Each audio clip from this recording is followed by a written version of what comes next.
अस्सलाम वालेकुम दोस्तों, तुसीं वेख रहे हो मेरा पंजाब टीवी तो मैं तुहाडा मेज़बान मुहम्मद लतीफ खरल। दोस्तों सब तो पहले अपने चैनल करो सब्सक्राइब और नाल ही बैल आइकन करो प्रेस ताकि साडी हर नवी और बेहतरीन वीडियो का नोटिफिकेशन सब तो पहले तुहाडे वीरां तक पहुंचे ताकि बा आसानी मेरे वीर और वीडियो देखण सब तो पहले। माशाल्लाह जी दोस्तों, भरा वास्ते अज रेड फ्रीजियन क्रॉस गाय बिल्कुल ताज़ा सूई पिछे माशाल्लाह जी रेड फ्रीजियन ही वच्छी है माशाल्लाह जी। दोवें मावां तियां इको जियां और जेड़ा भी वीर लएगा इंशाअल्लाह अल्लाह दी मेहरबानी नाल अल्लाह दे फजलो करम नाल एहो जिहा जानवर एहो जिहा तोहफा एहो जिहा नगीना अगे वीरा दोस्तां ने नहीं देखिया होना जिहो जिहा अज भरावां वास्ते लैके हाजिर होए हां। लोकेशन साडी जिहड़ी हैगी है तहसील आरिफवाला ते जनाब कराओ हां गाय दी तसल्लियां माशाअल्लाह जी। ए रेड फ्रीजर पिछे वच्छी बिल्कुल ताज़ा सूई दूजा दिहाड़ा सूई नूं नाड़वा नाल खड़ा है। ए वीर दोस्त तसल्ली कर सकदे ने माशाअल्लाह। वच्छी भी इंशाअल्लाह जैनमन कोनी बनेगी ते मां भी जिहड़ी है वह जैनमन कोनी है माशाअल्लाह जी। वैड़ दा मुकम्मल कद वीरां दे सामने कैमरे दी नज़र है, रंग नस्ल जात हर एक चीज़ भरावां दे सामने माशाअल्लाह जी। सिरों कोनी छोटा छोटा कन्न माशाअल्लाह जी, मोटी अख और माशाअल्लाह कद पूरा वेल पूरी और जिहड़ा थन लग्या है माशाअल्लाह जी। इहो जिहा थन हर गाय नूं नहीं लगदा, हथ दी चुवाई वाला थन लग्या है माशाअल्लाह जी।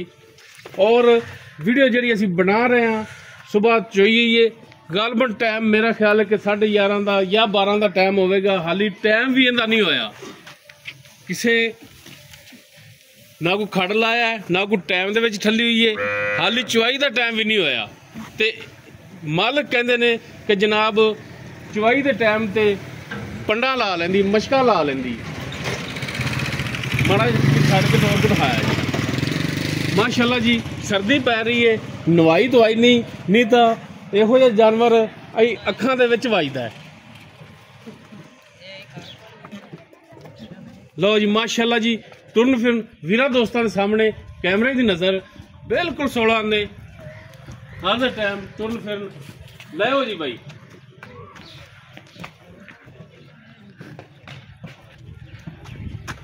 इन्ना लम्मा चौड़ा टोर के भी किसी ने विखाया ना। लो जी माशाअल्लाह जी, घोड़े की चाल बिल्कुल 16 ने।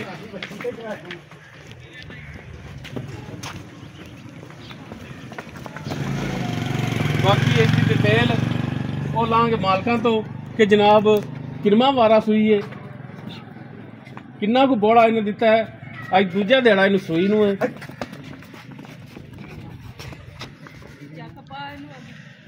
लाया भाई लाया, एक तो साडे तो डरदी बड़ी कैमरा तो।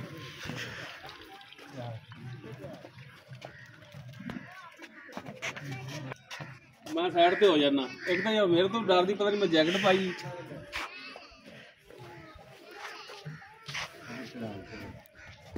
लो जी बाकी गल्लां जिहड़ियां ने वो हुण करांगे मालकां नाल ते आओ हाँ जी भरा दी जान। वालेकुम सलाम जी जनाब भरा दी जान, की नाम की अपना? अहीं आ ना इधर माड़ा जा इधर वेख भरावां वाले मतीउल्ला भाई। गाय जिहड़ी अपनी जैनमन किरमा वारा सूई जैनमन वीरे दूसरा वार है। हाँ जी गारंटियां ने कल सूई है, कल शाम पहला बोला इंदा जिहड़ा ओ किन्ना होया?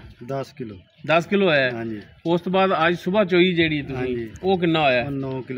9 किलो सी सारा दुध निचोड़। हाँ जी। अच्छा हुण हाज़र टाइम दुध जिहड़ा आपां कोई भरा अपने कोल आवे ते किन्ना चवा सकने आ? पक्का जिहड़ा चवा लीटर दी आपां वीरे गारंटी दिंदे आ 20 किलो जिहड़ा दुध चवा सकने सारा दुध। तू 20 भी छड्ड 18 लीटर चवा देगा? चवा देंगे, कोई मसला ही नहीं। 20 किलो वधेगी घटेगी नहीं मज यार वध जावे लेकिन 18 लीटर दुध तुसीं चवा दोगे 2 टाइम दा इंशाअल्लाह। थणा दी गारंटी है अपनी, छट्टा फार गण मरोड़ी कसमा भी टाइट है, बच्चा भी सही लैंदी अल्हम्दुलिल्लाह। चलो माशाअल्लाह जी माशाअल्लाह, गल्लां तो सारियां सुथरियां हो गईयां ते असल गल जिहड़ी है वो है कि भरा बेचनी है ते रेट भी जिहड़ा बेचण वाला करना है। तो दूजे नंबर ते दसो कि गाय तुसीं खरीद के लिआई या घर दी है? नहीं वीरे खरीदी हुई सर, खरीदी हुई है। लो जी माशाअल्लाह, गल भी सीधी कीती भरा ने। अच्छा भरा दी जान बाकी तो हुंदे नसीब दुध जिहड़ा तुसीं 18 लीटर देना है, थणा दी गारंटी, ਇਹ दो गल्लां ने जिहड़ियां तुसीं करनियां ने। चुंगण वाली होवे तां साडी यार कोई भी मसला मसाइल होवे ठीक हो गया। अच्छा हुण रेट की करदी जै जवेचन वाला? मुੱਲ ਵੀਰੇ ਕਰਾਵੇਂ ਤਾਂ 5 ਲੱਖ ਕੀਤੀ ਰੱਖੀ ਨਹੀਂ ਜਾਇਜ਼ ਬਾਈਲਦੀਪ ਤੋਂ ਰਿਕਵੈਸਟ ਤੇ ਕੀਤੀ ਅਸੀਂ ਵੀ ਵੇਚਣੀ ਕਰਨੀ ਹੈ। ਹਾਂ ਰਿਕਵੈਸਟ ਕੀਤੀ ਕਿ ਜਿਹੜੇ ਲੈਣੇ ਨੇ ਨਾ ਪੈਸੇ ਸਿਰਫ ਉਹ ਹੀ ਮੰਗਣੇ ਨੇ। ਉਹ ਵੀਰੇ 4.5 ਲੱਖ 4.5 ਲੱਖ 4.5 ਲੱਖ ਦੇ ਵਿੱਚੋਂ ਮਿਹਰਬਾਨੀ ਚਲੋ ਤੁਸੀਂ 5 ਨਹੀਂ ਕੀਤਾ 4.5 ਕਰ ਲਿਆ। ਜੇ ਰਿਕੁਐਸਟ ਕੋਈ ਸਾਡੀ ਮੰਨ ਲਈ ਤੇ ਕੋਈ ਭਰਾ ਆਪਣੇ ਕੋਲੇ ਆ ਜਾਵੇ ਤੇ ਉਹਦੀ ਵੀ ਕੋਈ ਦੀਦ ਲਿਆਜ਼ ਕਰ ਲਓਗੇ। 19-20 ਦੀ ਹੋਣੀ ਬਾਈ, ਉਹ ਤਾਂ ਨਹੀਂ ਕੰਮ ਵੀ ਲੰਮਾ ਚੌੜਾ ਆਪਾਂ ਕੰਮ ਹੀ ਨਹੀਂ ਕੀਤਾ ਵੀ 5 ਮੰਗਤੇ ਫਿਰ 10 ਛੱਡੀਏ 19-20 ਦੀ ਕਰੋਗੇ। ਠੀਕ ਹੋ ਗਿਆ ਜੀ, ਮਿਹਰਬਾਨੀ ਜਨਾਬ, ਸ਼ੁਕਰੀਆ। ਤੇ ਮਾੜਾ ਜਿਹਾ ਇੱਕ ਨਜ਼ਰ ਦੋਸਤਾਂ ਵੀਰਾਂ ਨੂੰ ਫਿਰ ਦਿਖਾ ਦਿਆ ਜੀ। ਲੋ ਜੀ ਦੂਜਾ ਵਾਰਾ ਪਿੱਛੇ ਵੱਛੀ ਮਾਸ਼ਾਅੱਲਾ ਰੈਡ ਫਰੀਜ਼ੀਅਨ, ਥਣ, ਲਿਬਾਸ, ਆਰਡਰ ਕੁਆਲਿਟੀ, ਫੇਸ ਕੁਆਲਿਟੀ, ਹਰ ਚੀਜ਼ ਵੀਰਾਂ ਦੋਸਤਾਂ ਦੇ ਸਾਹਮਣੇ। ਦੁੱਧ ਜਿਹੜਾ 18 ਲੀਟਰ ਮਾਲਕ ਕਹਿੰਦੇ ਨੇ ਕਿ ਅਸੀਂ ਜਨਾਬ ਚੁਆਵਾਂਗੇ ਦੋਵਾਂ ਟਾਈਮਾਂ ਦਾ। ਔਰ ਜਨਾਬ ਰੇਟ ਜਿਹੜਾ ਕੀਤਾ 4.5 ਲੱਖ, ਬਾਕੀ 19-20 ਦੀ ਗੁੰਜਾਇਸ਼ ਜਿਹੜੀ ਉਹ ਹੋਵੇਗੀ। ਨੰਬਰ ਸਕਰੀਨ ਤੇ ਚੱਲ ਰਿਹਾ, ਅਗਰ ਕਿਸੇ ਵੀਰ ਦੇ ਦੋਸਤ ਦੇ ਗਾਇ ਪਸੰਦ ਆਵੇ ਵੀਰ ਨੰਬਰ ਤੇ ਰਾਬਤਾ ਕਰ ਸਕਦਾ। 0321 57 29 251 WhatsApp ਕਾਲ ਨੰਬਰ ਹੈ। ਵੀਡੀਓ ਅਗਰ ਵੀਰਾਂ ਨੂੰ ਪਸੰਦ ਆਵੇ ਲਾਈਕ ਸ਼ੇਅਰ ਔਰ ਕਮੈਂਟ ਸੈਕਸ਼ਨ 'ਚ ਆਪਣੀ ਬਿਹਤਰੀਨ ਰਾਏ ਨਾਲ ਆਗਾਹ ਜ਼ਰੂਰ ਕਰਿਆ ਜੀ। ਇਸ ਦੇ ਨਾਲ ਹੀ ਆਪਣੇ ਮੇਜ਼ਬਾਨ ਮੁਹੰਮਦ ਲਤੀਫ ਖਰਲੂ ਦੇ ਇਜਾਜ਼ਤ, ਇੰਸ਼ਾਅੱਲਾ ਮਿਲਾਂਗੇ ਇੱਕ ਨਵੀਂ ਔਰ ਬਿਹਤਰੀਨ ਵੀਡੀਓ ਨਾਲ। ਅੱਲਾਹ ਹਾਫਿਜ਼।